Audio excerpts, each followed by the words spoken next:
கர்த்தருடைய பரிசுத்த நாமத்தில் உங்கள் அனைவரும் நான் வர வைக்கின்றேன். சரி, நம்ம முக்கியமான ஒரு விஷயங்கள் குறித்து இன்றைக்கி பார்க்க போகிறோம். இதில் நிறையா கேள்விங்களுக்கு, அதாவது சாதாரண ஒரு மனிதர்களில் வேதத்தில் அநேக பேர்த்துக்கும் இந்த கேள்விகள் உண்டு. இந்த கேள்விங்களுக்கு முக்கியமான கேள்விகளுக்கெல்லாம் நான் விடயம் கொடுக்க போகிறேன். ஒரு பழத்தை சாப்பிட்டதுக்காக ஆதாம் ஏவாளுக்கு சாவு தான் தண்டனையா? அந்த கேள்வி மைண்டில் வச்சிங்க, நான் இதுக்கெல்லாம் பதில் கொடுத்துட்டு வர போகிறேன். ஒரு பழத்தை சாப்பிட்டதுக்கு இவ்வளோ பெரிய அக்க போகிறான்ற மாதிரிலாம் இருக்குது, நிஜமா இல்லையா? ஒரு பழம் சாப்பிட்டதுக்கு இவ்வளோ பெரிய பிரச்சனையா அப்படின்ற மாதிரி இருக்கா இல்லையா? அப்போ நம்மளுக்கு ஒரு திருத்துவத்தை குறித்து நம்ம நன்கு தெரிந்து கொள்ளணும். திருத்துவம்னா நம்மளுக்கு தெரியும், ட்ரினிட்டி. அப்போ தேவன், ஒரே தேவன் 3 ஆள் தத்துவமாய் செயல்படுகிறான்றது மெய்யான உண்மை.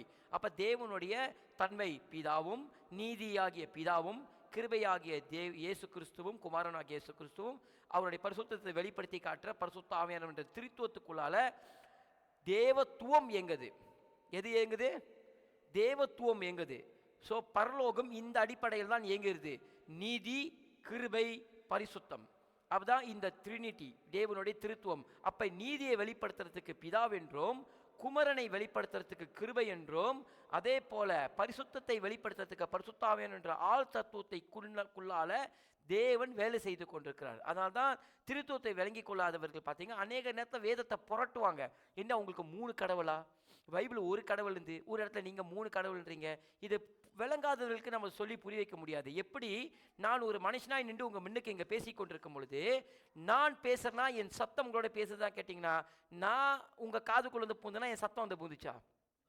ஆனால் நீங்கள் சொல்லும் போது தான் சொல்லுவீங்க, பாஸ்டர் பேசினார்.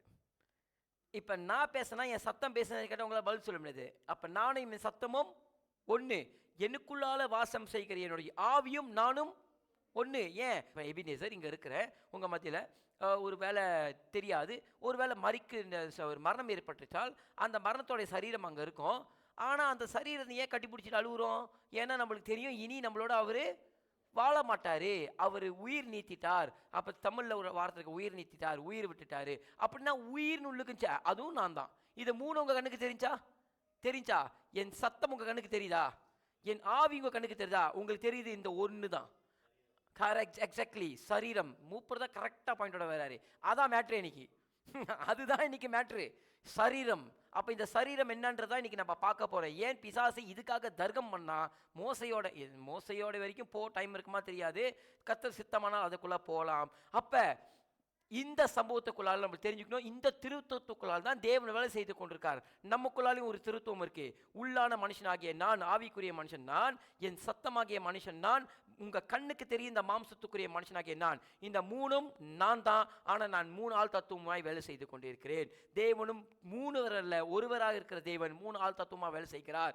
அதே சமயத்தை இந்த உலகம் இயங்குறதுக்கு 3 திருத்துவம் இருக்கு. இந்த உலகமும் ஒரு திருத்துவத்துக்காக வேலை செய்யுது. அது எங்கே தெரியும்னா, நீங்கள் எடுத்து வாசிக்க தேவையில்ல. யோசுவா புத்தகத்தில் நான் சொன்னது போல தேவன் அங்கே நிற்கிறார், மனுஷன் பிரதான ஆசாரியர் யோசுவா அங்கே நிற்கிறார், இந்த பக்கத்து சாத்தான் நிற்கிறான். இதுவும் ஒரு திருத்துவம் தான். இந்த இதே திருத்துவம் எங்கே நடந்துச்சுன்னு பார்த்தீங்கன்னா, ஏதேன் தோட்டத்தில் நடந்திருக்கும்.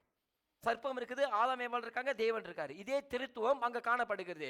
அப்போ நம்மளுக்கு ஆதி ஆகமத்தில் இருக்கிற உண்மையான ரகசியம் என்னன்னு தெரியாவிட்டால், அதனால தான் பரிசுத்தவான்கள் இவ்விதமாய் சொல்லுவார்கள், ஆதி ஆகமத்தை மட்டும் இந்த 3வது அதிகாரம் 1-3 கூட நீங்கள் நோண்டி எடுத்துவே முடிக்க முடியாது அப்படின்வாங்க. ஏன்னா அதுக்குள்ள அவ்வளோ பயங்கரமான விஷயங்கள் புதைஞ்சிருக்குது.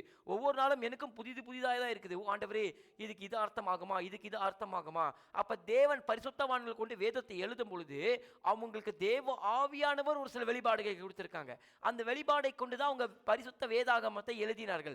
அதனாலதான் அதுக்கு பேரு ஹாலி பைபிள், பரிசுத்த வேதாகமம். அப்ப இந்த வார்த்தைக்குள்ளால் இருக்கிற மகத்துவங்கள் என்னன்றது நம்ம விளங்கிக் கொள்ளலனா தேவனை குறித்து விளங்கிக் கொள்ள முடியாது. எப்படி ஒரு சாலை கேட்குறீங்களோ, ஒரு பழத்தை சாப்பிட்டதுக்கு இவ்வளோ பெரிய பிரச்சனையா? அப்படி அதுக்கும் என்னை பொறுத்த வரைக்கும் அந்த விஷயத்துக்கும் இன்னொன்றுக்கு எதிர்த்து நம்ம ஒப்பிடலாம். பைபிள் படித்தாதான் வாழ முடியுமாங்க அப்படின்றதுக்கு சம்மந்தப்படுத்தலான்னு. ஏன் இன்னைக்கு அதை நம்ம ஒன்றொன்றாய் தியானிக்க போகிறோம். முதல் விஷயம் தேவாலயம். என்ன ஆலயம்? தேவாலயம். அப்போ இந்த தேவாலயம்னா என்னன்றதை முதல் தெரிஞ்சு கொண்டாதான் இதை நான் ஆதியாகமத்து வரைக்கும் போயிட்டு வருவேன். சரிங்களா? எடுத்து வாசிக்கலாம். 1 கொரிந்தியர் 6:19 எடுத்து வாசிங்க. என்னோட வாசிங்க. உங்கள் சரீரமானது நீங்கள் தேவனாலே பெற்றும் உங்களில் தங்கியும் இருக்கிற. உங்களுக்கு கவனிங்க, இந்த வார்த்தையை நீங்க நன்கு கவனிக்கணும். உங்கள் சரீரமானது நீங்க தேவனாலே பெற்றும் உங்களில் தங்கி இருக்கிற. பரிசுத்த ஆவியினுடைய ஆ? ஆலயமாய் இருக்கிறதென்றும் நீங்கள் உங்களுடையவர்கள் அல்லவென்றும் அறியீர்களா? கவனிங்க, இந்த வார்த்தை தெளிவா சொல்லுது. இந்த சரீரமாகியது என்னவா? ஆலயமா. இதுக்குள்ளால தேவன் தங்கி இருக்கிறாராம். அந்த வசனத்தை மீண்டும் உங்களுக்கு சொல்றேன். உங்க சரீரமானது தேவனாலே பெற்றும் உங்களில் தங்கியும் இருக்கிற பரிசுத்தாவினுடைய ஆலயமாய் இருக்கிறது. அப்ப கவனிங்க, ஆலயம் தானே இது, எப்பயும் நாங்க கேட்டுதானே இல்ல. இதுக்குள்ளால இருக்க ஆழத்துக்கு ஓரளவுக்கு கர்த்தர் எனக்கு காட்டின ஆழத்துக்கு உங்களுக்கு கொண்டு போக நான் விரும்புகிறேன். அப்ப நீங்க அப்பதான் உங்களுக்கு புரியும், ஓ இந்த தேவாலயம், இந்த சரீரத்துக்குள்ளால இவ்வளோ பெரிய விஷயங்கள் இருக்குதா.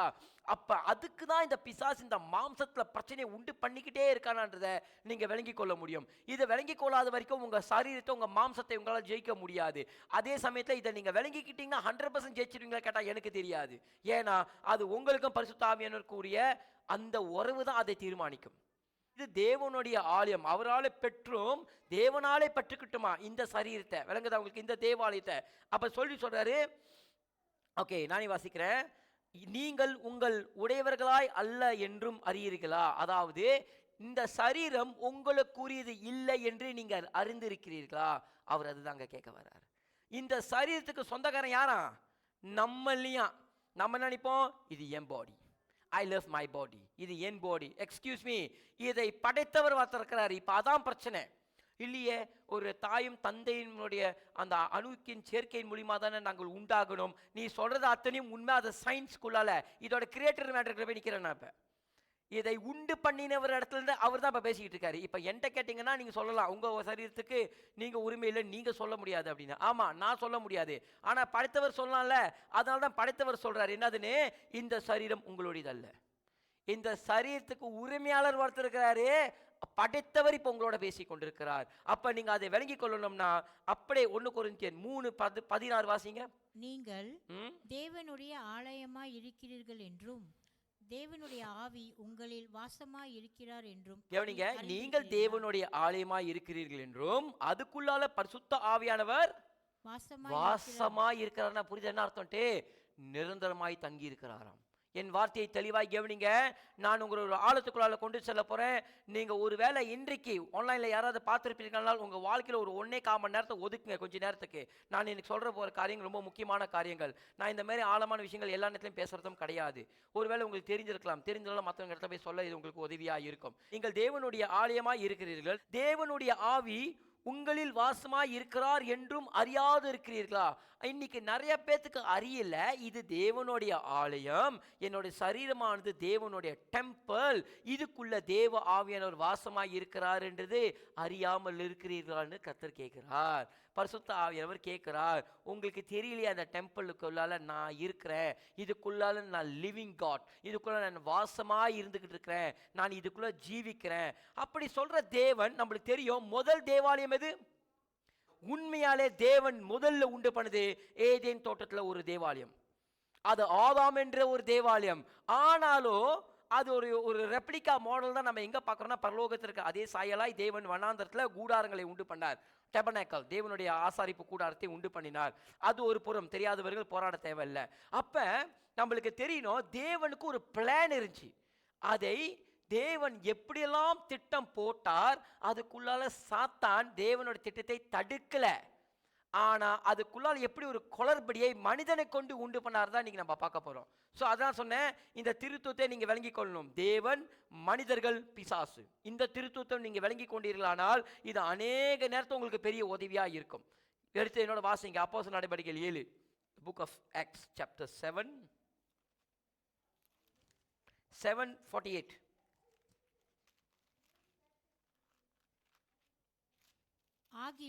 ஆகிலும் உன்னதமானவர் கைகளினால் செய்யப்பட்ட ஆலயங்களில் வாசமாயிரார். அதாவது ஆகிலும் உன்னதமான தேவனானவர் மனுஷனோட கைகளால் செய்யப்பட்ட ஆலயங்களில் தங்கி இருக்க மாட்டார் என்று அர்த்தம். அப்ப நம்மளுக்கு நல்லா புரியணும், தேவன் எதுல தங்கி இருக்க மாட்டாரு? எதுல தங்கி இருக்க மாட்டாரு?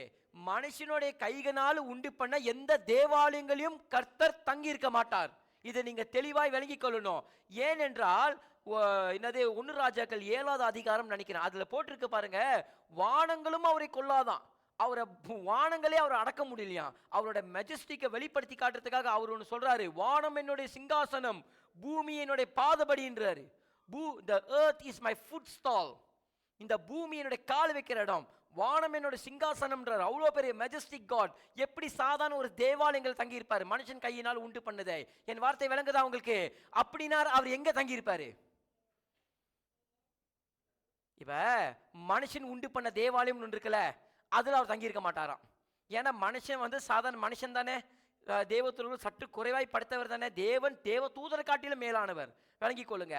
அப்ப மனுஷன் உண்டு பண்ணதுல அவர் தங்கி இருக்க மாட்டார்னா, அவர் யாரோ ஒன்று மேலானவர் உருவாக்குனது ஒன்று தான் தங்கி இருப்பாருன்னு அர்த்தம். அந்த தேவனுக்கு மேலானவர் யாரு? யாரு? யாருமே இல்லை. அப்ப அவர் உண்டு பண்ணதிலே அவர் தங்க வர்றாரு. என் வார்த்தை விளங்குதா? அவர் தன் கையினால ஏதேன் தோட்டத்துல மனுஷனை உண்டு பண்ணினார் பாத்தீங்களா? அதுதான் அவருக்காக உண்டு பண்ணின தேவாலயம். ஹல்லேலூயா. எத்தனை பேத்துக்கு நான் சொல்றது விளங்குது உங்களுக்கு? அப்ப இதுக்குள்ளால என்ன நடந்துச்சுன்றதை இன்னைக்கு நம்ம ஆழமாய் பார்க்க போறோம். கவனிங்க, என்னோட சேர்ந்து வாங்க. தேவன் மனுஷன் கையினால் உண்டு பண்ண தேவாலயங்கள் தங்கி இருக்க மாட்டார். அவர் கையினால் உண்டு பண்ணின தேவாலயத்தில் கட்டாயம் அவர் தங்கி இருப்பார். அதனாலதான் பாத்தீங்கன்னா ஏதேன் தோட்டத்தில் தேவன் உண்டு பண்ணின அந்த ஆலயமாகிய ஆதாம்குள்ளால தேவன் உலாக வந்தார். அவர் தேவன் மனுஷனோட வாசமாய் இருக்க விரும்பினார். அப்ப அந்த தேவாலயம் ஒன்று உண்டு பண்ணார்னா அதுக்குள்ள அவர் தங்க வராருன்னு தானே அவருடைய எண்ணமே. அப்ப ஏதேன் தோட்டத்துல மனுஷனை உண்டு பண்ணதுக்கு தேவனுடைய நோக்கம் என்னது? மனுஷனுக்குள்ளால வரத்துக்கு தான் தேவனுடைய திட்டம். என் வார்த்தை வழியான தேவன் ஆவியா இருக்கிறார்.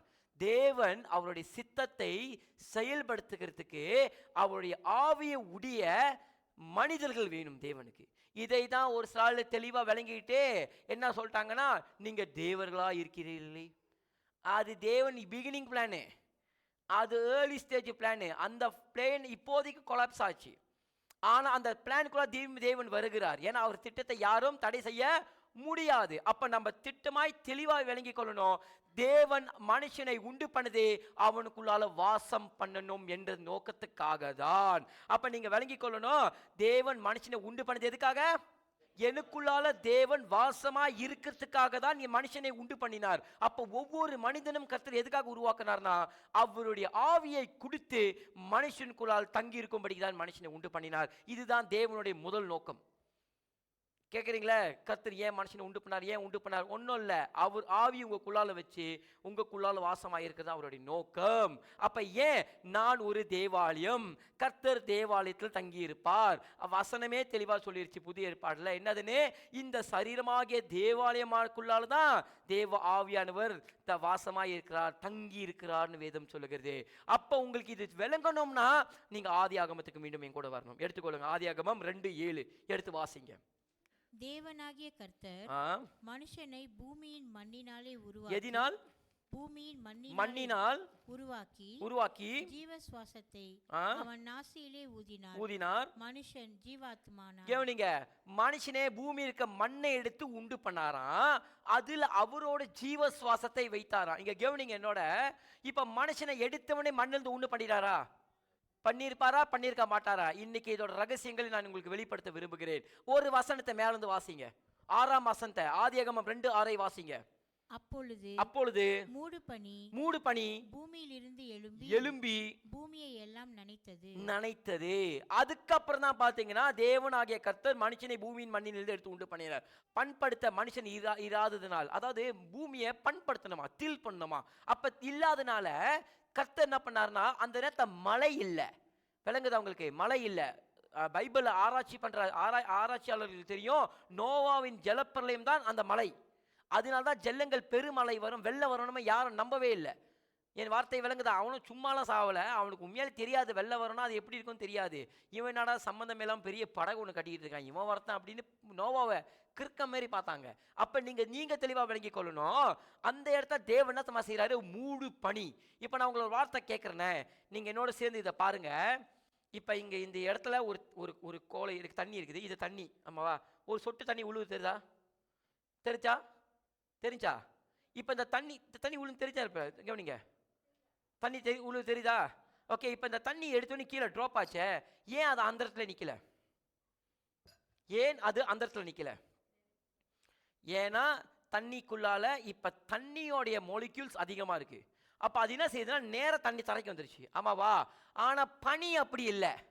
உங்களுக்கு தெரியும் விடிய காலையில பாத்தீங்கன்னா பனி எப்படி இருக்கும், புகை மாதிரி இருக்கும். அப்ப அது எடுத்தவனே அந்த தண்ணி பூமிக்குள்ளால வராது, அப்படியே பனி மாதிரி மிதங்கும். ஏன் மிதங்கும் தெரியுமா?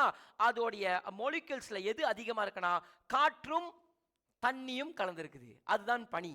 அப்ப பனியோட தன்மை என்னன்னா காற்றும் தண்ணீரும், ஆவியும் தண்ணீரும். நீங்க இதை விளங்கிக்கிட்டீங்கனால் மட்டுமே பைபிள் சயின்ஸை நீங்க விளங்கிக் கொள்ளுங்க. இன்னைக்கு நான் உங்களுக்கு பைபிள் சயின்ஸ் சொல்லித்தரேன். காற்றும் தண்ணீரும், ஆவியும் தண்ணீரும்.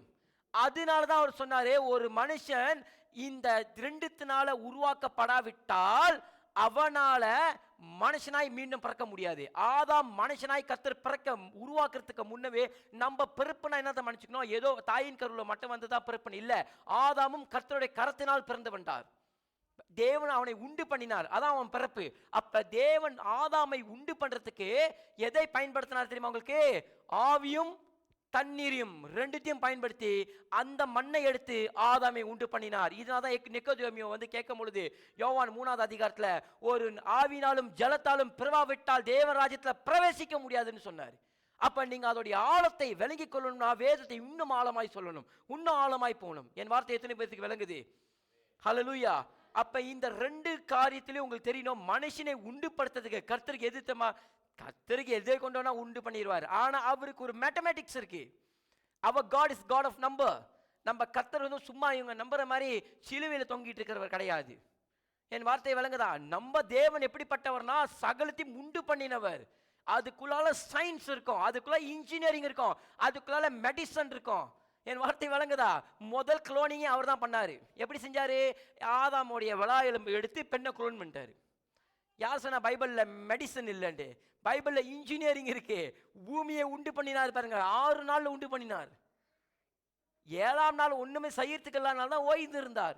இதுக்கும் 8ஆம் நாள் விருத்த சேதனம் பண்றதுக்கு என்ன சம்பந்தம்? நீங்க வீட்டுல போய் தேடுங்க, உங்க மண்டையை குழப்பி விடுதான் என் வேலையை. என் வார்த்தையை கவனிங்க. அப்ப தேவன் 7வது வசனத்தை ஆதியாகமம் 2:7 கர்த்தர், தேவனாகிய கர்த்தர் மனுஷனை பூமியின் மண்ணினாலே உருவாக்கி ஜீவ சுவாசத்தை அவன் நாசிலே ஊதினார், மனுஷன் ஜீவாத்மானான். அப்ப அவன் ஜீவன் உள்ள ஆத்மா ஆயிட்டான், அவனுக்கு உயிர் இருக்குது. இப்ப ஏன் பிரச்சனை என்ன தெரியுமா உங்களுக்கு? இப்ப கர்த்தர் ஒரு பிரமாணத்தை கொடுக்கிறார். இந்த வசனத்தை யார் எடுக்க தேவையில்ல, ஏன்னா எல்லா சண்டே கிளாஸ் பிள்ளைங்களுக்கு கூட தெரியும். என்னதுன்னா, ஆதாம் ஏவாள் என்ன பண்ணிட்டாங்க? ஒரு பழத்தை சாப்பிட்டாங்க. சாப்பிட்டு என்ன வந்துருச்சான்? பாவம் வந்துருச்சான். அந்த பாவத்தினால அவங்களுக்கு மரணம் நியமிக்கப்பட்டுருச்சான். நான் கேட்கறேனே, உங்க பிள்ளைங்க ஒரு பழத்தை சாப்பிட்டாங்கிறதுக்காக யாராவது மரண தண்டனை கொடுக்குறீங்க இங்க இருக்கீங்களா? அப்ப நீங்களே கொடுக்க மாட்டீங்கன்னா கர்த்தரும் கொடுக்க மாட்டார். இதை எத்தனை பேர் நம்புறீங்க? நான் பிராக்டிக்கலா தான் பேசுறேன். அப்ப ரொம்ப பேசுவாங்க, ஓ இது தேவனுடைய பிரமாணத்துக்கு விரோதமா இருக்க. நான் சொல்றதை தெளிவாய் கேளுங்கள். நான் சொல்றதை கர்த்தர்கள் ரொம்ப தாழ்மையாக கேட்கிறேன், தெளிவாய் கேளுங்கள். கர்த்தர் அப்படி ஒரு பிரமாணத்தை கொடுத்துக்க பின்னாடி காரணம் உண்டு. அப்ப ரொம்ப சொல்லுவாங்க, அப்ப கர்த்தர் பழத்தை சாப்பிட்டதுனால கர்த்தர் சொன்னாரே பழத்தை சாப்பிடக்கூடாதுன்னு ஆதாம் ஏவாள் மீறினார்கள், அவர்கள் கீழ்ப்படியாம போனார்கள். நீங்க சொல்ற அத்தனை காரியம் உண்மையும் கூட, ஆனால் அதுதான் காரணம் அல்ல. அப்ப உங்களுக்கு புரியணும்னா என்னோட எடுத்து வாசிங்க ஒரு வசனத்தை. எபிரேயருக்கு எழுதின நிருபம் 5. மீண்டும் ஒருவேளை இங்க இருக்கிறவங்களுக்கு லைவ்ல இருக்கும் எல்லாத்துக்கும் சேர்த்து சொல்லிடுறேன். தேவன் என்ன கட்டளை கொடுத்தாருன்னா, இந்த பழத்தை நீ புசிக்கும் நாளிலே சாகவே சாவாய். பார்வைக்கு எப்படி இருக்குன்னா, தபர் ஆதாமேவால் இவ்வளோ மரம் இருக்கு பத்தியா, நீ எதுல வேணாலும் சாப்பிடலாம், நீ என்னத்த வேணா எடுத்து சாப்பிடு, அங்க ஜீவ விருட்சம் கூட இருக்கு, எடுத்து சாப்பிடலாம். ஆனால் நன்மை தீமை அறியத்தக்க பழத்தை நீ சாப்பிடவே கூடாது, நீ எடுத்து சாப்பிட்டனா நீ செத்துருவ அப்படின்னு யார் சொல்லிட்டா? தேவன் சொல்லிட்டாரு. அதனால ஆதாம் ஏவாளும் பயந்துக்கிட்டே என்ன செஞ்சாங்கன்னா பழத்தை தொடவே இல்லை. ஏன்னா அவங்களுக்கு ஒரே பயம், செத்து போயிடுவாங்கட்டு. சாவுனா என்னன்னு கூட தெரியாது அவங்களுக்கு, அது தெரியுமா? சாவுனா என்னன்றது கூட அவங்களுக்கு பிக்சர் தெரியாது. அப்ப தேவன் பிக்சரே தெரியாத ஒரு விஷயத்தை கொண்டுதான் ஆதாம் ஏவாளை குழப்பி விடுவாரா? வசனமான சொல்லுவாங்க என்னதுன்னு, ஆவியான நம்ம தேவன் வந்து குழப்பத்தின் ஆவியானவர் இல்லையா சொல்லுவாங்க. ஆனா அப்ப நம்ம அதோடைய உண்மையான சத்தியம் என்னது, இதை நம்ம ஆழமா விளங்கிக்கிட்டோம்னா கர்த்தர் மேல இருக்கிற அந்த பெர்செப்ஷனே மாறிடும். ஏன்னா கர்த்தர்கிட்ட தீமைன்னு ஒன்று கிடையவே கிடையாது. என் வார்த்தை விளங்குதா? அவர்கிட்ட தீமைன்னு ஒன்று கிடையவே கிடையாது. அவர் என்ன சொல்ல வந்தாருன்றது இப்ப சொல்றேன். எடுத்து வாசிங்க, எபிரேயர் 5வது அதிகாரம் 13வது வசனத்தை வாசிங்கம்மா. பால் உண்ணுகிறவன் ஆஹா குழந்தையாய் இருக்கிறபடியினாலே. யாரு பால் குடிக்கிறவன் குழந்தையா இருக்கிறபடினால் நீதியின் வசனத்தில் பழக்கம் இல்லாதவனாய் இருக்கிறான். கவனிங்க, நீதியின் வசனம் அவனுக்கு என்னவா இல்லையா? பால் குடிக்கிறவனுக்கு பழக்கம் இல்லாதவனா இருக்கிறானா? அப்ப நம்மளுக்கு விளங்கணும் இந்த இடத்துல வேதம் என்ன சொல்லுதுன்னா, பால் குடிக்கிறாங்களே, பாலை நீதியின் வசனத்துக்கு ஒப்பிடுகிறாரு. அதாவது பால் நீதியின் வசனம் இல்ல, நீதியின் வசனத்தை அறியாதவர்களுக்கு, பழக்கம் இல்லாதவர்களுக்கு பால் குடிக்கிற பிள்ளைங்கமா இருக்காங்களாம். ஏன்? பலமான ஆகாரம். அடுத்த வசனத்தை வாசிங்க. பலமான ஆகாரமானது, பலமான சாலிட் ஃபுட் ஆனது, நன்மை தீமை அது என்ன தெரியுமா? நன்மை தீமை என்னதென்று பயிற்சியினால் அறியத்தக்கதாய் முயற்சி செய்யும் ஞானேந்திரிகளுடையவர்களாகிய பூரண வயதுள்ளவர்களுக்கே தகும். இங்க கவனிங்க, அப்படின்னா பலமான ஆகாரம் என்னது?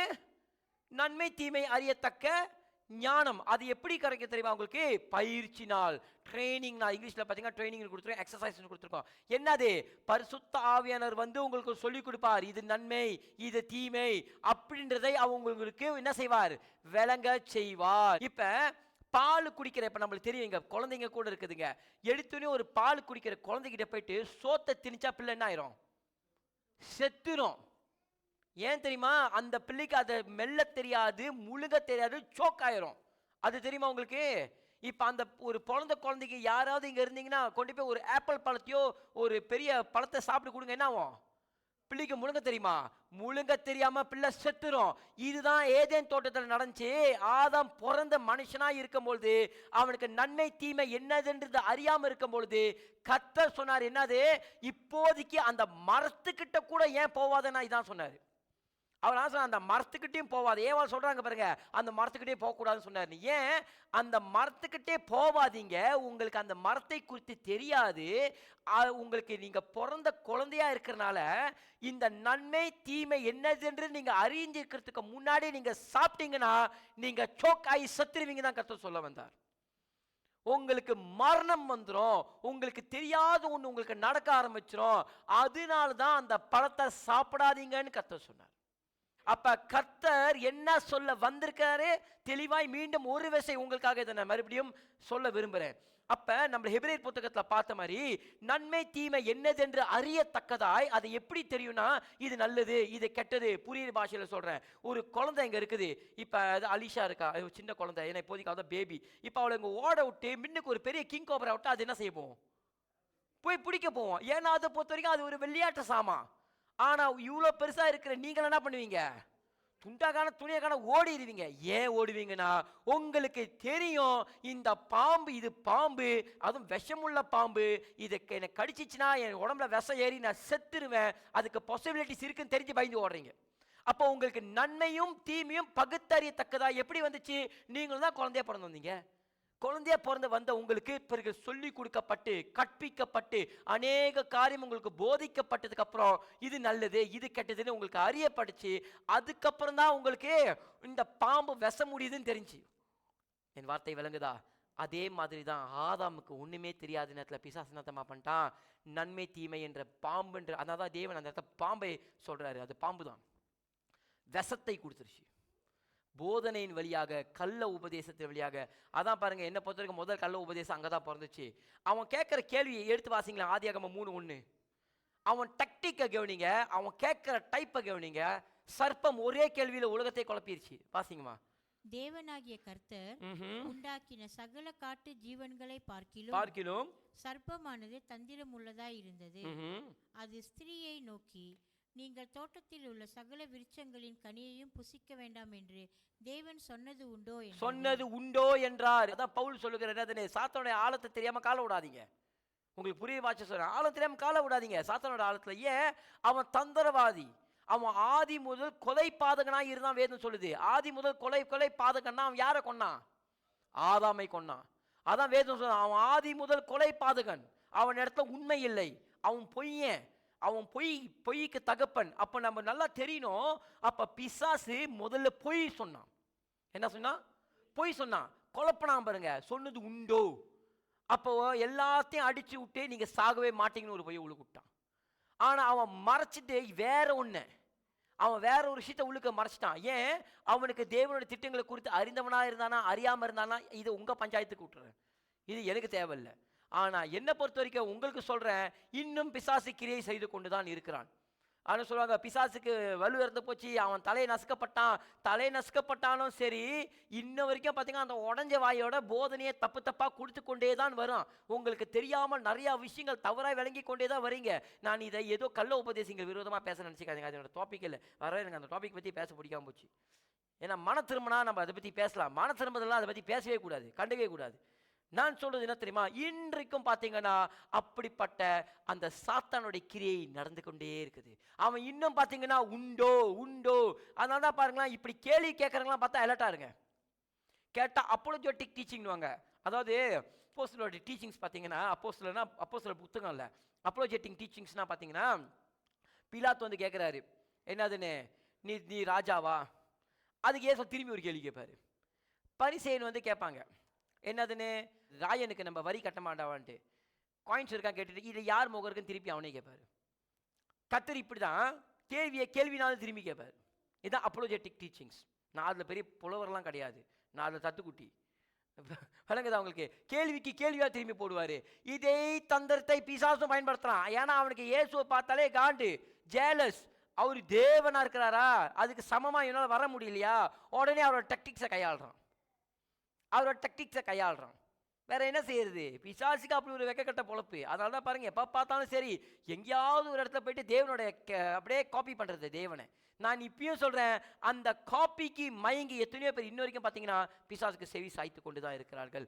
நன்மை தீமை என்னதென்று அறியத்தக்கதான கனியை இவங்கள் புசித்து கொண்டே தான் இருக்கிறார்கள்.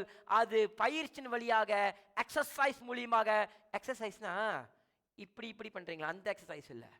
நான் சொல்றது ஆவிக்குரிய எக்ஸசைஸ், ஆவிக்குரிய பயிற்சிகள். அதை தேவ வசனத்தினால்தான் உங்களுக்கு உண்டாகும். ஏன்னா வேதம் சொல்லுது, பால் குடிக்கிறதுக்கு சத்திய வசனங்களுக்கு பழக்கம் இல்லாதவனா இருக்கானா. அப்ப ஆழமான சத்தியம் எது? வசனம். அதான் ஆழமான சத்தியம். அப்ப வேதத்திற்குள்ள ஸ்ட்ராங் டீச்சிங்ஸ்க்கு ரொம்ப பேர் தயாரா இல்லை. ஏன்? அவங்க பால் குடிக்கிற பிள்ளைகளா இருக்கிறார்கள்.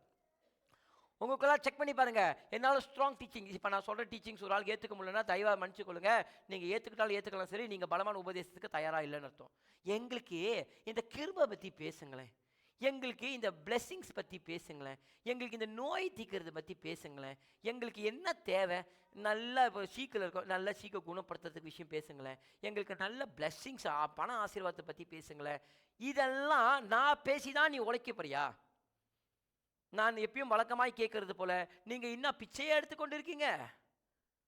எல்லாம் நல்லா தான் இருக்கீங்க. 3 வேளை சாப்பாடும், தங்கறதுக்கு நல்ல வீடும், போயிட்டு வரதுக்கு நல்ல வாகனம் இருக்கிறவர்களா தான் இருக்கீங்க. அப்ப பிளெஸிங்ஸ் வேணும். தயவு செய்து அதான் சொல்றேன், நீங்களாம் பால் குடிக்கிற பிள்ளைகளா இருக்கிறீர்கள்.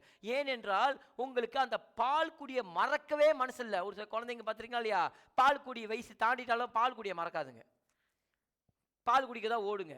ஏன்னா அது பழகி போச்சு, அதுக்கு சுகமா இருக்குது. இன்னைக்கு அப்படிதான் நிறைய பேத்துக்கு பார்த்தீங்கன்னா இந்த மாதிரியான உபதேசங்கள் எங்கேயா இருக்கா, சும்மா இந்த பைபிள் ஆழமா போயிட்டு அங்கே புரட்டு இங்கே புரட்டு, அதெல்லாம் வேண்டாம். பாஸ்டர் உங்க சபைக்கு வந்தா வசந்த ஸ்க்ரீனில் போடுவீங்களா? போட மாட்டேன், நான் போடவே மாட்டேன். இன்னைக்கு என்னைக்கா போட்டிருக்கேன்னா, அங்கேருந்து லேப்டாப்பில் தட்டினா இங்கே வந்துடும், 2 ஸ்க்ரீனில் வரும். நான் என்னைக்கா போட்டிருக்கேன்னா, போய் சொந்தமாக உங்கள் பைபிளை திறங்க. இன்னைக்கு இப்படிப்பட்டவனா தெரிஞ்சதுக்கப்புறம் யாராவது லைவில் பார்த்துட்டு நம்ம சபைக்கு வரணும்னு நினச்சிருப்பாங்க, ஐயோ இவன் சபைக்கு போவே கூடாது. ஏன்? நம்ம வேற அதை வல்லலை. யோசுவா எடுங்கன்னா புது புத்தகத்தில் போய் தேடிட்டு இருக்கோம். எபிரேயர் திருப்புனா யூதர்கள் பின்னாடி போய் தேடும். கவலைப்படாதீங்க, யாரையும் திட்ட போகிறதில்லை. எல்லாமே நானே ஒரு காலத்தில் அப்படி தான் செஞ்சேன். ஆனால் வேதத்தை திறக்க பழகுங்க. நீங்கள் வேதத்தை திறக்கலைன்னா உங்களை முட்டாளாக்கிட்டு போயிடுவாங்க. உங்களை நான் சொல்கிறேன்ல, ஏமாற்றி உங்கள் ஆத்மாவை வஞ்சிச்சு நாளைக்கு நீங்கள் ஒரு நேரத்தை உங்கள் பயணத்தை ஓடி போய் நீங்கள் நிற்கும் பொழுது கவலைப்பட்டு கண்ணீரை விட்டு உங்களால் ஒரு சான்ஸில் கூட உங்களால் அதை ரிவர்ஸ் போட முடியாது. எல்லாத்துக்கும் அப்படி சான்ஸ் கிடைக்கல. ஏன்? அப்படி வாழ்க்கையை இழந்துட்டவர்கள் அநேக பேர் இருக்காங்க. ரட்சிப்பை இழந்தவர்கள், ரட்சிப்பை காத்துக்கொள்ளாதவர்கள். இதனால தான் கர்த்தர் சொல்றாரு, நீ உலகத்தையே ஜெயிச்சிட்டு உன் சொந்த ரட்சிப்பை காத்துக்க முடியலன்னா நீ வீணான மனுஷன், நீ வேஸ்ட்டுன்னு சொல்றாரு. அப்போ நம்மளுக்கு அது நன்கு தெரியணும், நம்மளை கர்த்தர் எந்த நோக்கத்துக்காக அழைத்திருக்கிறாரோ அவருக்கு ஒரு பிளான் இருக்கு. அந்த பிளான்குள்ள நீங்கள் நானும் என்ன செய்யணும்? நிற்கணும்.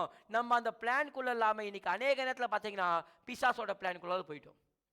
நான் போன வாரம் அது குறித்து பேசியிருந்தேன். அதில் உங்களுக்கு சின்னதாய் தொட்டு உங்களுக்கு சொல்ல விரும்புகிறேன். நீங்க உங்களுடைய தேவனுக்குள்ளானது உங்களுடைய வாழ்க்கை குறித்த தரிசனத்தை நீங்க பெற்றுக்கொள்ளாவிட்டால், உங்க வாழ்க்கையை குறித்த எதிர்காலம், உங்க வாழ்க்கையை குறித்த தரிசனம் என்னதுன்றதை தேவனிடத்தில் பெற்றுக்கொள்ளாவிட்டால், அந்த இடத்தை பிசாசு நிரப்பிடுவான்.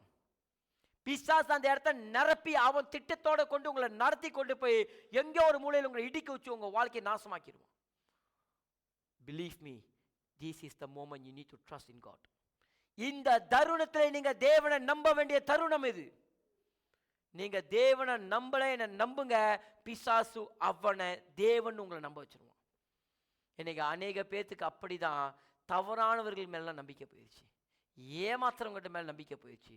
அந்த என்ன சொல்லுவாங்கன்னா, அந்த கள்ள உபதேசங்கள் மட்டுமல்ல, இன்னைக்கு அநேக நேரத்தில் பிசாசோடைய பிள்ளைகளை கண்மூடித்தனமாய் நம்புற காலம் வந்துருச்சு. என் வார்த்தை விளங்குதா? இன்னைக்கு அப்படிப்பட்ட காலத்துக்குள்ளால சபை வந்துருச்சு.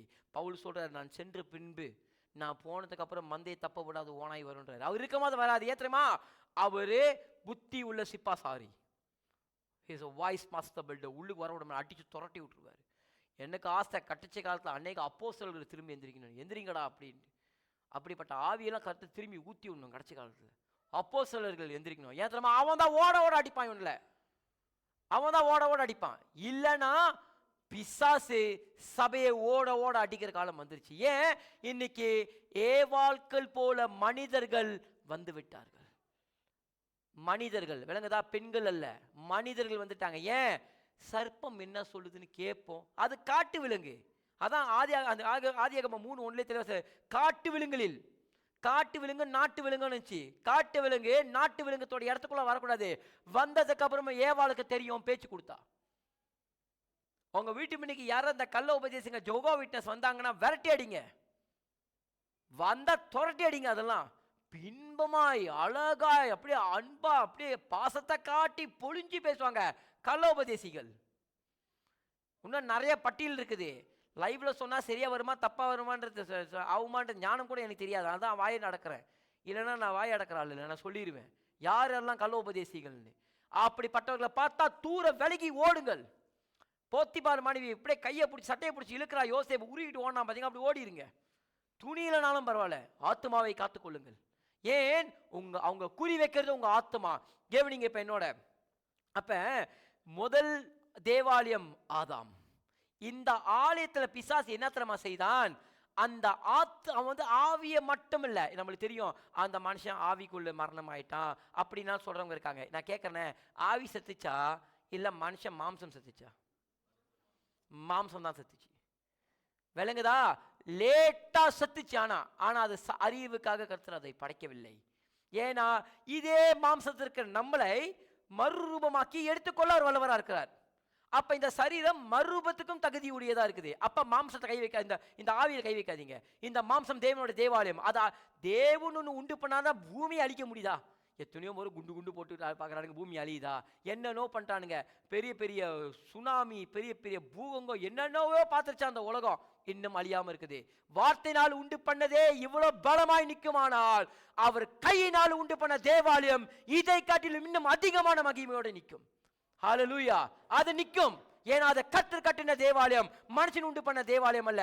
ஆனால் என்ன நடந்துச்சுன்னா, மனுஷனோட தேவாலயத்துக்குள்ளால நன்மை தீமை பழக்க வைக்கிறதுக்கு முன்னாடி கொடுக்கப்பட்டனால் அந்த மாம்சம் அழிய தொடங்கிருச்சு. அதனால தான் கர்த்தர் ரெஸ்ட்ரிக்ட் பண்ணாரு. இப்ப அந்த மரத்துக்கிட்ட போகாத, அது உனக்கு தான் வச்சிருக்கேன் சாப்பிட்றதுக்கு, ஆனா அது இப்ப இல்ல, நான் உன்னை இதை குறித்து பழக்க வைப்பேன். நன்மை தீமை என்னதென்று அறியத்தக்கதாய் நான் உன்னை கொண்டு வந்ததுக்கு அப்புறம் நான் உனக்கு அந்த மாம்சத்தை சாப்பிட்றதுக்கு அந்த பழத்தை கொடுப்பேன். சாப்பிட்றதுக்கு இப்ப நான் கேட்கறேன், அந்த பழம் உண்மையா ஆதாம் ஏவாளுக்கு இல்லைன்னா அந்த பழத்தை அங்கே வைக்காம இருந்திருக்கலாமா இல்லையா? சிம்பிளா இல்லையா? அப்ப நான் சாப்பிட்றதுக்கு தான் வச்சாரு. மனுஷனுக்கு என்ன தெரியுமா? எப்பவுமே கர்த்தர் சொல்றதை போய் செய்ய மாட்டான், சொல்லாத ஒன்றுக்காக தான் போய் செய்வான். செஞ்சுட்டு அதை மறைக்க பார்ப்பான். தேவன் ஆதாமே எங்க இருக்கிறாய், ஓடி போய் ஒளிஞ்சிட்டான். ஏன்? தேவனை சந்திக்க பயம், உண்மையை சொல்ல பயம். இது எல்லா மனுஷனுக்கும் இன்னும் நடக்குது. ஏன்? எதனாலனா மனுஷன் ஒளியை நினைக்கிறான் தேவனிடத்துல. எல்லா நேரத்திலையும் மனுஷன் தேவனுக்கு வந்து ஒளியை பார்க்கறான். ஆனா கர்த்தர் அப்படி இல்லை, தேடி தேடி தேடி திரும்பி வருகிறார். ஏன் வராரு தெரியுமா உங்களுக்கு? அவருக்கு தெரியும் நீ அதை மிஸ்டேக்கா பண்ணிட்ட. பழத்தை சாப்பிட வேண்டாம்னு சொல்லிட்டு அதை கேட்டாரு. ஒரே வார்த்தை கேட்டாரு, பழத்தை பூசிட்டாயா, நான் விளக்கிய கனியை நீ சாப்பிட்டியா? உடனே கை காட்டிட்டான் ஏவாள். ஏன்? இப்ப மூளை வேலை செய்ய ஆரம்பிச்சிருச்சு. யாரு? நீதான், நீதான், ஓ மேல் தப்பு, ஓ மேல் தப்பு, ஓ மேல் தப்பு. தான் பண்ண தப்பு கண்ணுக்கு தெரியல. இப்ப என்ன ஆரம்பிச்சு தெரியுமா? அழிய தொடங்கிருச்சு. இப்ப என்னாச்சு? அழிய தொடங்கிருச்சு. ஏன்? இந்த தேவாலயத்துக்குள்ள அசுஸ்தி வந்துருச்சு. இப்படியே எடுத்து சோலமன் தேவாலயத்துக்கு போங்க. அந்த தேவாலயத்தை கர்த்தர் சொன்னார், இதை நோக்கி பார்க்கறவர்களெல்லாம் ஆசீர்வதிக்கப்படுவார்கள். ஆனா எனக்கு விரோதமான காரியங்கள் மட்டும் நீ விக்கிரங்களுக்கு மட்டும் கையை காட்டினா இந்த தேவாலயத்தை திரும்பி பார்க்கறவன் என்ன செய்வான்? ஐயோ ஏன் கர்த்தர் இப்படி ஆக்கிட்டாரு அப்படி கேட்கற அளவுக்கு தேவாலயத்தை உடச்சி போட்டுவேன்னு சொன்னாரு. செஞ்சாரா இல்லையா?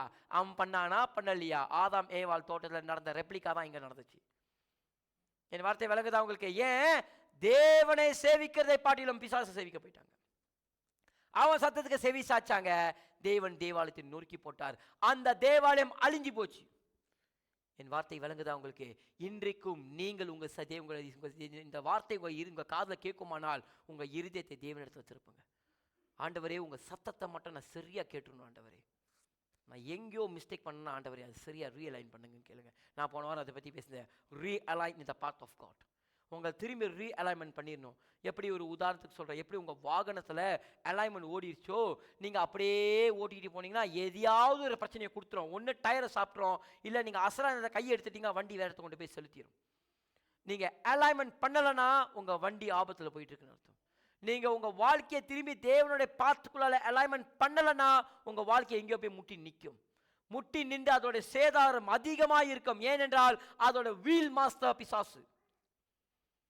என் வார்த்தை விளங்குதா? உங்க ரீஅலைன்மெண்ட் பண்ணாம உங்க பயணத்தை போட்டீங்கன்னா உங்க வீட சாத்தான் பிடிச்சிட்டுருக்கான்னு அர்த்தம்.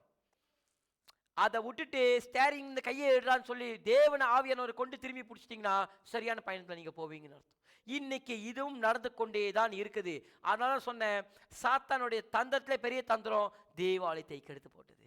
அவனுக்கு தெரியும் கர்த்தர் உண்டு பண்ணின தேவாலயம் இதுதான். ஏன்? எல்லாத்தையும் பார்த்துக்கிட்டே இருக்கான். ஏன்னா ஆதி முதல்ல கூடயே தான் இருக்கான். அப்படியே பார்க்குறான். எல்லாத்தையும் வாயினால் சொல்லினால் உண்டு பண்ணாரு. இவையே மட்டும் நேரம் கெடுத்து மெனக்க உட்காந்து தன் கையினால ரசித்து மண் எடுத்து குழப்பி உருவாக்கிட்டு இருக்காரு. இதுல ஏதோ ஒரு விஷயம் இருக்கு. ஆனா சொல்லிட்டா அதை நீங்கள் நான் இன்ன வரைக்கும் அறிஞ்சு கொள்ளவே இல்லை. பிசாசுக்கு இருந்த அந்த அறிவு கூட நம்ம கிட்ட இல்ல. பிசாசுகிட்ட இருந்த அந்த அறிவு கூட நம்ம கிட்ட இல்ல. ஏன் தெரியுமா உங்களுக்கு? அவனுக்கு தெரியுது எல்லாத்தையும் வார்த்தையினால் உண்டு பண்ணார். வேதம் சொல்றது தன் கையினால மனிதனை உண்டு பண்ணினார். இதுல ஏதோ விஷயம் இருக்கு. ஏன்? சர்வ வல்ல தேவன் சொன்னாலே எல்லாம் ஆகும். அவர் கட்டளையிட்டா நிற்கும். Yes, everything is correct. கையினால் உண்டு பண்றாரு. சம்திங் சம்வேர் ராங் அவன் பிளானுக்கு. அதனால தான் அவன் அதில் கை வச்சான் போயிட்டு. விளங்குதா? அவன் அதனால தான் போய் அதை நோண்டுறான். அவனுக்கு தெரியும் இதை நோண்டிட்டுனா சம்திங் ராங் ஆயிரும். ஏன்னா இவர் வேற ஏதோ ஒன்று பண்ணுறாரு. இன்னைக்கு நம்ம என்னைக்காவது அப்படி தெரிஞ்சு கொள்கிறோமா? ஆண்டவரே, என்ன மனுஷனை இவ்வளோ பர்ஃபெக்டாக உண்டு பண்ணியிருக்கீங்களே, இவ்வளோ பர்ஃபெக்டாக கரெக்டாக உண்டு பண்ணியிருக்கீங்களே, ஏதோ ஒரு மாஸ்டர் பிளான் இருக்கு ஆண்டவரே, அது என்ன? நீங்கள் கேட்டிருக்கீங்களா என்னைக்காவது? நம்ம ஏன் கேட்க போகிறோம்? நாம் தான் வீட்டில் உட்காந்து சீரியல் பார்க்குறதுக்கும் உட்காந்து ஃபோனு பார்க்குறதுக்கும் வெட்டியாக நேரத்தை சொல் பண்ணுறதுக்கு நம்மளுக்கு நிறைய நேரம் இருக்கு. உட்காந்து கண்ட கதை, ஊரு கதை, வந்த கதை, போன கதை, நேரம் டிக்டாக், எல்லா நேரத்தில் டிக்டாக்லேயே கிடக்கும். ஆமாம், ஸ்டேட்டஸ் எல்லாம் போடும். கத்துற விஷயம் ஒன்று கூட போடாது. ஏன்? போட்டால் குடி மொழி போயிடும். பிசாசுக்கு தப்பாமல் 10க்கு 10 பொருத்தம் பிசாசோட கல்யாணம் பண்ணுற அளவுக்கு இங்கே ஜோடி பொருத்தம் பிரமாதமாக இருக்குது. அங்கே மணவாளன் வரன்றாரு, இது வேற ஒரு மணவாளனுக்காக காத்துக்கிட்டு இருக்குது. அன்பான தேவ பிள்ளைகளை, விழித்து எழுந்திருங்கள்.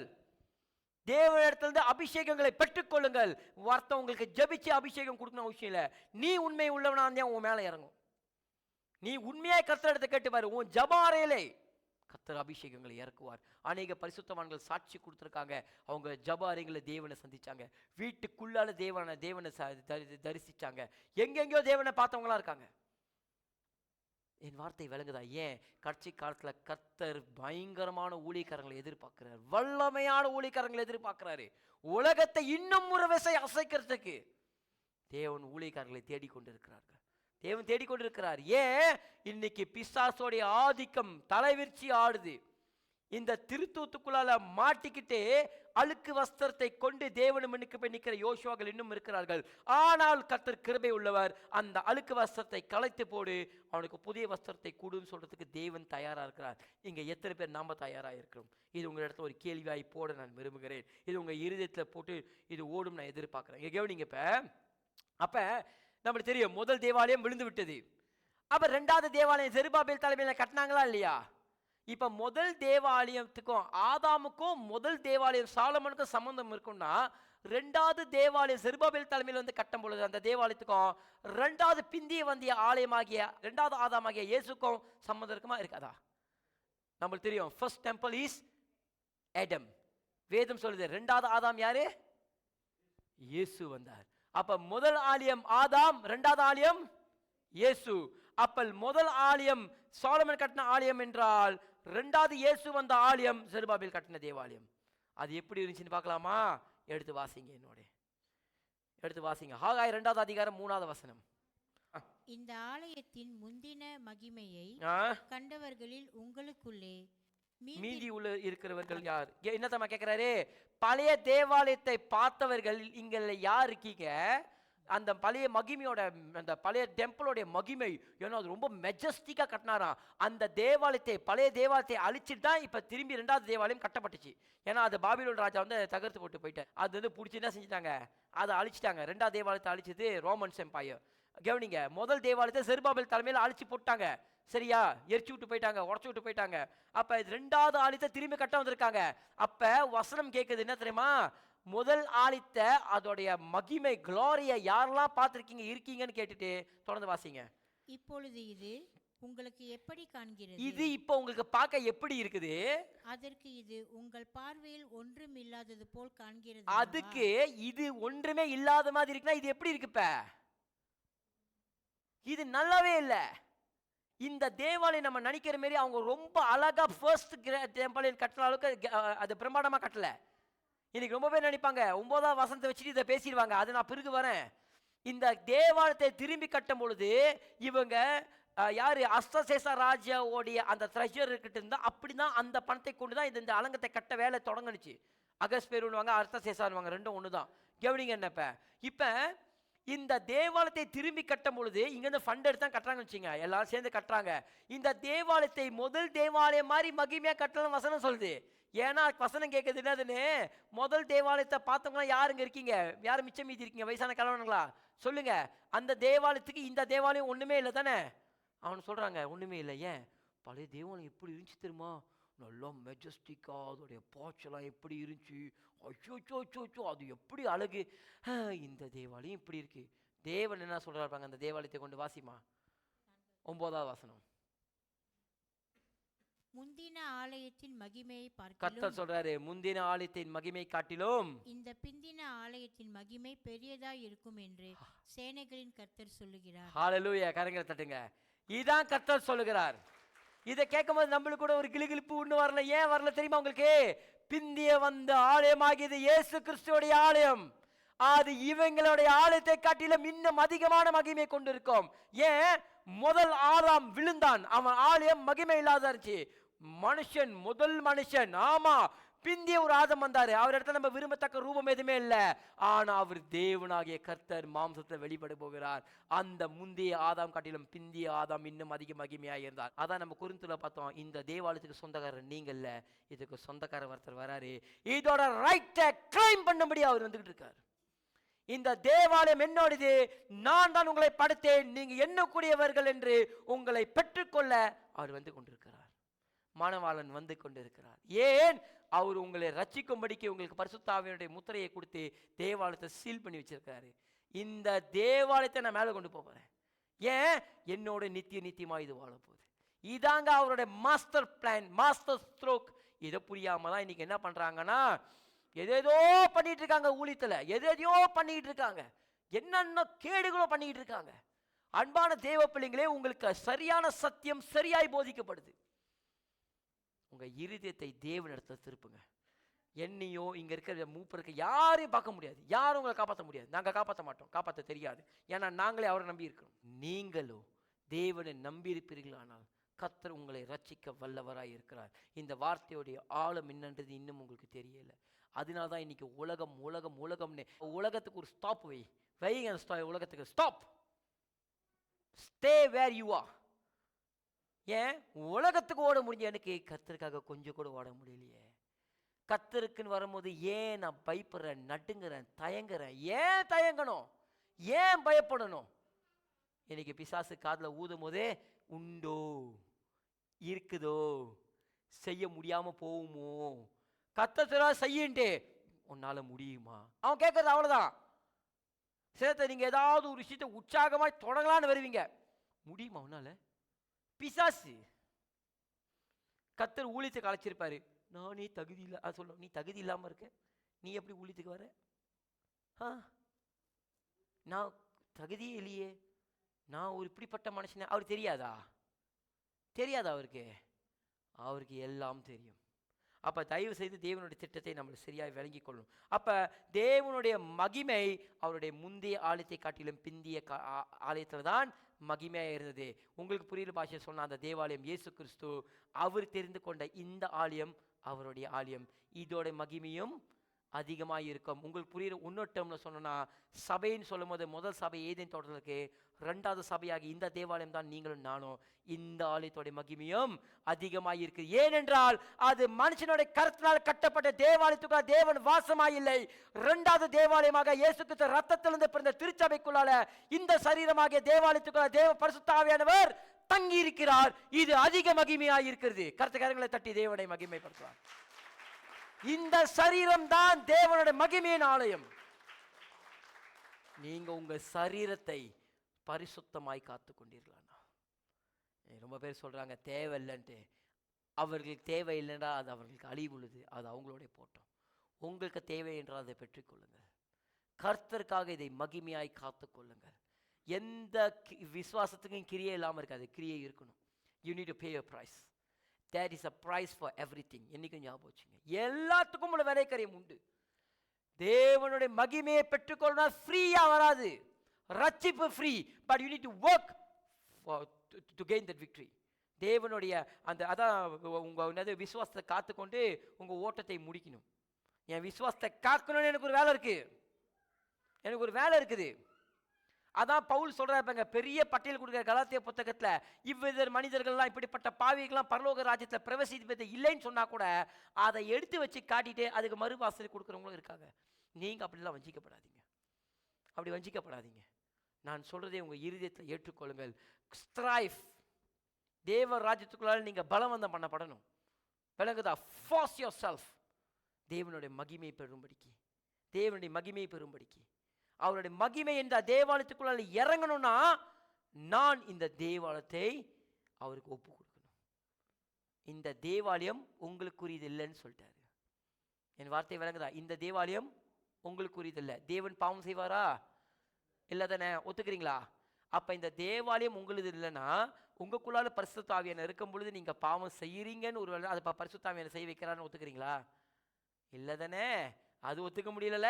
அப்ப நீங்க ஒத்துக்கணும், இந்த தேவாலயத்துக்குள்ளால இப்ப ஏரர் வந்துருச்சு. ஏதேன் தோட்டத்துல தொடங்கி மனுஷனுக்குள்ள பாவ சுபாவம் வர ஆரம்பிச்சிருச்சு. அந்த சுபாவத்தினால் தான் யோவான் புத்தகம் சொல்லுது, பரிசுத்த ஆவியானவர் வரும்பொழுது பாவத்தை குறித்தும் நீதியை குறித்தும் நியாயத்தை குறித்து கண்டித்துன்னு ஒரு வார்த்தை உள்ள வந்துருச்சு. இல்லைன்னா அதெல்லாம் வந்திருக்காது, கண்டித்துன்றது வந்திருக்காது. அவர் பாவத்தை குறித்தும் நீதியை குறித்தும் நியாயத்தை குறித்து நம்மளுக்கு உண்டு பண்ணியிருப்பார், சொல்லி கொடுத்திருப்பார். கண்டிச்சிருக்க மாட்டார். ஏன்னா அப்ப கண்டிப்பு தேவையில்லை, இப்ப கண்டிப்பு தேவை. நீங்க சொல்றீங்க கண்டிப்பு வேணான்றீங்க, வேதம் சொல்லுது கண்டிப்பு வேணும்னு சொல்லுது. என் வார்த்தை எத்தனை பேருக்கு விளங்குது? அப்ப பரிசுத்த ஆவியானவர் இப்ப வரும்போது ஏன் நமக்குள்ள இன்னும் ஜென்ம சுபாவம் பாவ சுபாவம் இருக்குதுன்னா, ஏனென்றால் ஆதி ஆகமத்தில் ஏதேன் தோட்டத்தில் அதை தொடங்கி நம்ம ரத்தமா வந்து கொண்டிருக்குது. அதனால தான் பரிசுத்த ஆவியானவர் வந்துட்டாரு. வந்தும் பாவத்தை குறித்து நீதியை குறித்து நியாயத்தை குறித்து கண்டித்து உணர்த்துவார், நம்மளுக்கு சொல்லிக் கொடுப்பார், கற்றுக் கொடுப்பார். மட்டும் இல்லாமல் திட்டுவார், சில நேரத்தில் நம்மளை சிச்சிப்பார், நம்மளுக்கு அடி கொடுத்து புரிய வைக்கிறார். ஏன் இது வேண்டா? ஏன் நீ ஜென்மத்தின் பிறகு சுபாவத்தின் பிறகு நீ பழகிக்கிட்டாத. என் வார்த்தை விளங்குதா? அப்போ உங்களுக்கு தேவனிடத்துல மீட்பு உண்டாகணும்னா, கர்த்தர் உங்களுடைய எல்லா விதமான பாவத்தை கழுவணும்னா, உங்களுடைய எல்லா ஜென்ம சுபாவம் விட்டு போகணும்னா, பரிசுத்த ஆவியானவரை நீங்கள் முதல்ல பெற்றுக்கொள்ளணும். இன்றைக்கி ரொம்ப பேர் சொல்கிறாங்க பரிசுத்த ஆவியானவரை பெற்றுக்கொள்ளாதீங்க, அது ஒரு ஆள் தத்துவமே இல்லை, உளறாங்க. பரிசுத்த ஆவியானவர் உண்டு. பரிசுத்த ஆவியானவர் நமக்குள்ளால வாசம் செய்கிறார். உங்களுக்குள்ளால வாசம் செய்ய பிரியமாக இருக்கிறார், ஆசையாக இருக்கிறார். அந்த பரிசுத்த ஆவியானவர் பெற்றுக்கொள்றதுக்கு நீங்கள் முதல்ல ஜெபிக்கணும். ஆவியானவரே எனக்குள்ளால வாங்க, எனக்குள்ளால தங்கியிருங்க, எனக்கு என் வாழ்க்கையை நடத்த தெரியல, நீங்கள் என்னை நடத்துங்க. பரிசுத்த ஆவியானவர் வந்ததுக்கு அப்புறம் கிறிஸ்துக்கு முன் கிறிஸ்துக்கு பின் எப்படி கிமு கிபின்னு பிரிஞ்சிச்சோ, பரிசுத்த ஆவியானவருக்கு முன் பரிசுத்த ஆவியானவருக்கு பின்ங்கிற அப்புறம் ஒரு வெர்ஷன் இருக்குது.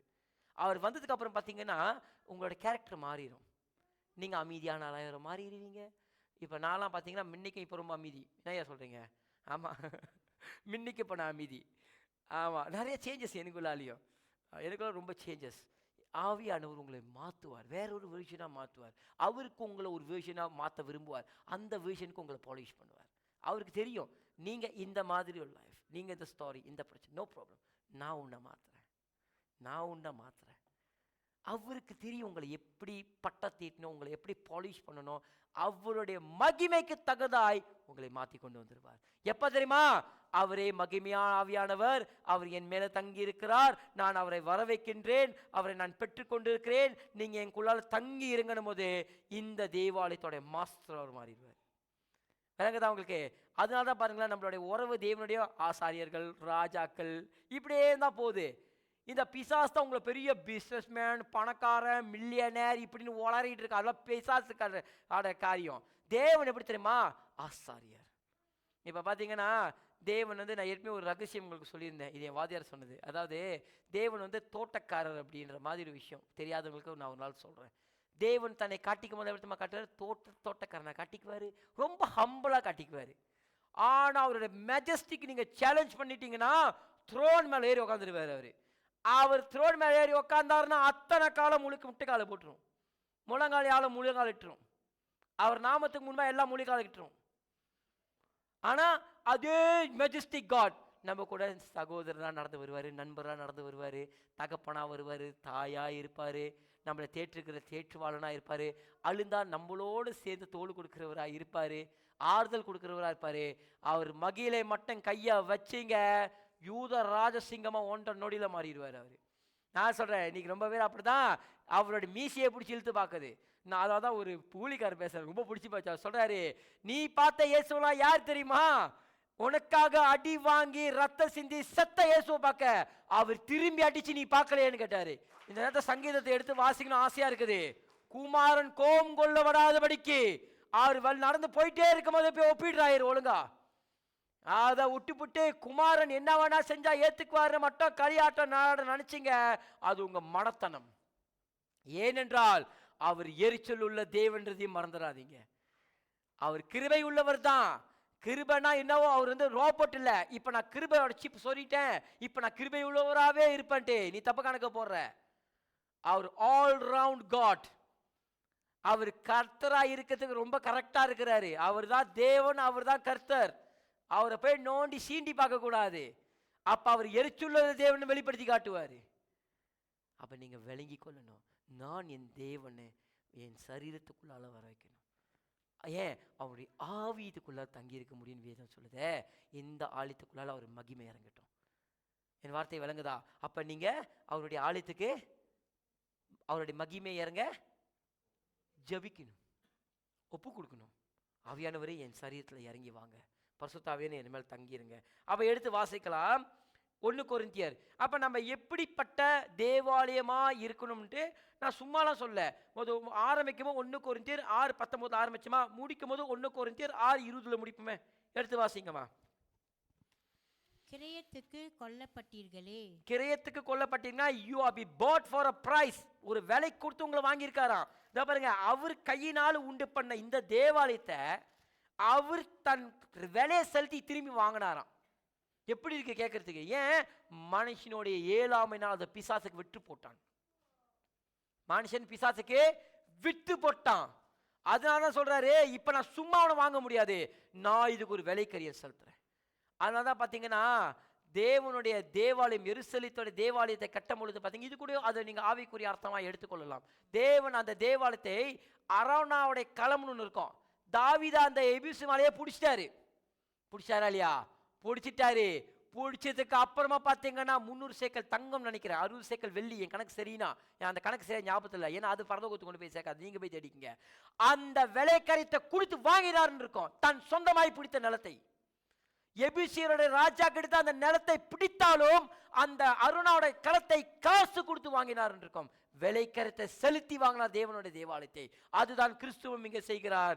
நான் உண்டு பண்ணின மனிதன் தான், ஆனா அவன் விழுந்துட்டான், நோ ப்ராப்ளம், அவனுக்காக நான் என் ரத்தத்தை விலைக்கரமா செஞ்சு நான் அவனை மீண்டும் வாங்குறேன்றார். ஹல்லேலூயா. அப்ப இப்படிப்பட்ட மகிமையான தேவன் நம்ம கூட இருக்கிறார். ஹல்லேலூயா. வாசிங்கம்மா தொடர்ந்து.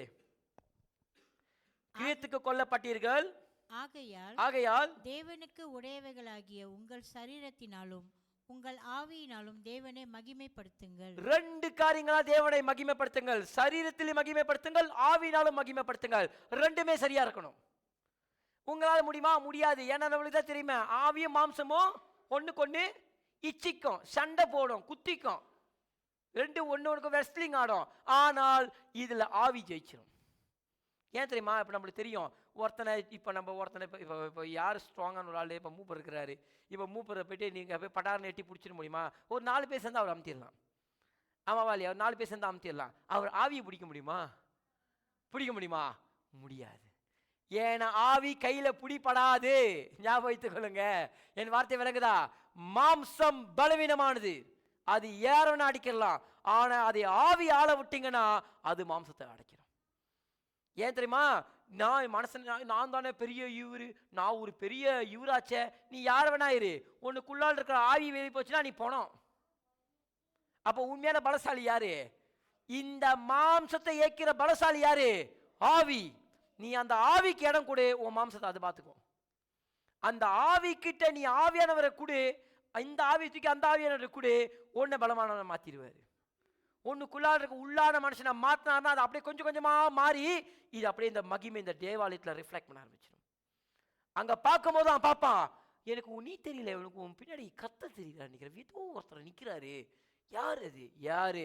தேவனாகிய கர்த்தர். அவர் கொஞ்சம் கொஞ்சம் அவருடைய மகிமை மகிமை மகிமை. மோசே போய் பார்த்த உடனே தேவனுடைய மகிமை முகத்தில் வந்துருச்சா? இல்லை. பார்த்து தேவனோட உறவாடிக்கொண்டே இருக்கிறார் மோசே. உறவாடிக்கொண்டே இருக்கும் போது ஒரு கட்டத்துக்கு அப்புறம் தேவனுடைய மகிமை மோசையோட முகத்தில் தெரிய ஆரம்பிச்சிருச்சு. மாம்சத்தில் வெளிப்பட்டார் மோசே, சாதாரண மனுஷன். இவரு தேவன் மகிமையை முகத்தை பார்த்தே பிரதிபலிக்குதுனால் தேவனுடைய மகிமையாயிருக்க தேவ ஆவியானவர் இந்த சரீரத்தில் இறங்கினார் என்றால் ஒரு பெரிய கேள்விக்குறியாய் உங்கள் வாழ்க்கையில் வைத்து இன்னைக்கு இந்த செய்தியை ஒரு முடிவு காணலாம். நம்ம ஜெபிக்கலாம்.